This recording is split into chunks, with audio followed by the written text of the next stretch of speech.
Hello, it's Jana from another planet, and I'm going to read some more of my book, Revelation. Thank you for joining me.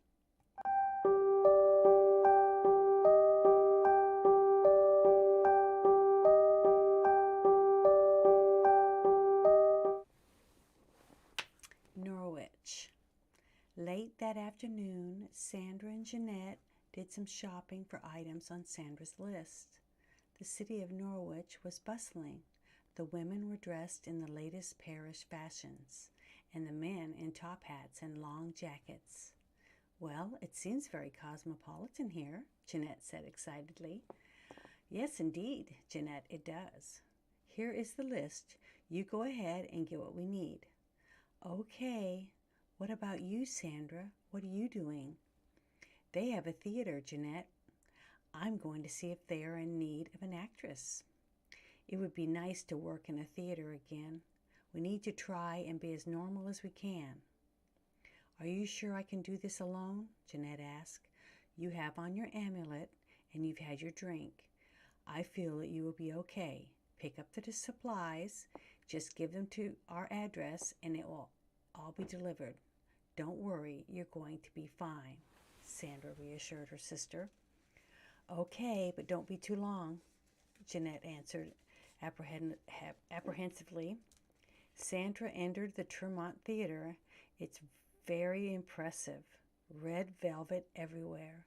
Gold columns line the theater lobby with a massive gold frame marquee. Now you've done it, in great big black letters above a large mural with a picture of a man and a woman holding each other in a passionate embrace. Quite the scene, I must say, Sandra heard from behind her, and she turned around to face her commenter. Yes, indeed, although I believe there can always be more passion. Indeed, the gentleman tipped his hat to her. You, my dear, are breathtaking. Why, thank you, kind sir, replied Sandra. My name is Robert Forsythe. I own this theater. I would love to show you around. I would love a tour. Sandra smiled with delight. Robert Forsythe is a very wealthy man. He owns 5 very lucrative businesses. He's in his late 50s, heavy-set and balding. The Tremont was given to him by his late wife. He loved running the theater himself. He grew up watching his Uncle Ben Forsythe act and loved everything about working and running a theater. He wished that he could act himself, but after a few hilarious tries, he decided that working behind the scenes was where he did best. At Harper's Supplies, Jeanette watched the young clerk load the buggy with some of the supplies. She could hear some commotion and looked across the street. How long will it take for you to load all of our things? Jeanette asked. About 20 minutes, ma'am, the clerk replied. Good. I will be back in a few minutes, Jeanette replied as she turned and nodded her head to the clerk. He said, Yes, ma'am, thank you. She turned and headed across the street. As she approached the Peak Palace Saloon, 2 men were yelling at each other. The one dressed in black pulled a gun and told the other to give him his money. The man dressed in brown said no, that he had won the money fair and square. He grabbed the man in black's gun and they both fell over the railing and landing in the street, punching and cursing at each other. The man in brown pulled out a knife and cut the other man's arm. As he yelled out, the man in brown dropped the knife and grabbed the gun with both hands. The man with the gun yelled, Give me my money or I'll shoot you dead. Jeanette's eyes grew wide when she smelled the blood from the man in the black's wound. Her heart began to beat faster. She raised her hand up to her mouth and she realized she was licking her lips. Just then she heard a voice ring out from behind her. That will be enough from you two. Ah, now, Marshal, he's got my money. He's got my money, the man yelled. I'm sure you do, Junior. I will get this straightened out after you two dry out. Jake, take them to the jail and lock them up for tonight. We'll let them sober up and tomorrow we'll just settle this dispute. Yes, sir, Marshal. Come on, you two. You heard the marshal. Let's go. The deputy pushed the 2 men on their backs and they slowly walked away. The small crowd had formed outside the saloon, clapped their hands for the marshal, and turned toward them, and he took off his hat with one hand, and he put the other in front of his stomach, and he bowed for them. When he put his hat back on, he noticed Jeanette watching as the deputy led the two men to the jail. That is when she looked up and saw the marshal looking at her. She smiled, and he smiled at her, and so she quickly turned and took off back across the street. "Hey, wait, stop. Miss, where are you going?"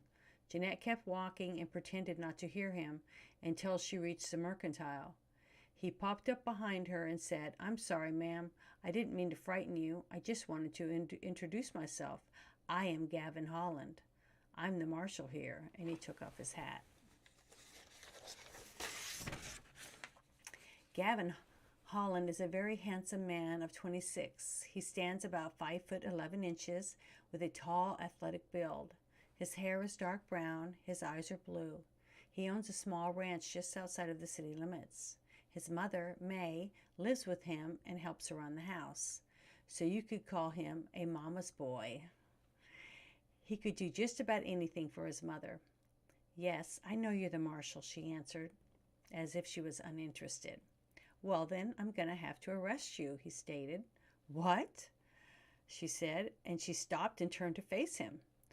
"Well, you disobeyed my direct order when I asked you to stop." "You can't arrest me for that," Jeanette replied with disdain. "I'm the marshal, and I say I can."